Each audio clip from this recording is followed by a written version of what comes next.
দেশে লঙ্কা আছে, ইন্ডিয়ান আছে,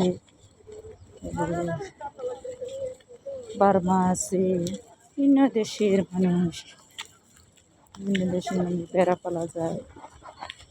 দেশে বেড়াই বেশিরভাগ পালে দেখি।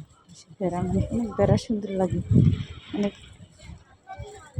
অনেকটি বেড়া, একটা দুটা বেড়া না, অনেক বেড়া। একটা ছেলে অনেক বেড়া পালে, দেখতে সুন্দর জগৎটা। কিন্তু সবুজ গাছ গাছা, শীত আইলে সবুজ, যশ আইলে সব পুরিয়া সারকার হয়ে যায়। আর অনেক মেয়ের এই বেশিরভাগ টিকটক করে এই জায়গায়। মনে করো বন্ধের দিন এলে কি করবো, খালি টিকটক বানায়, টিকটক বানাইবো আর নাচবো গাছবো। নতুন শাড়ি বাড়ি বইরা কি করবো।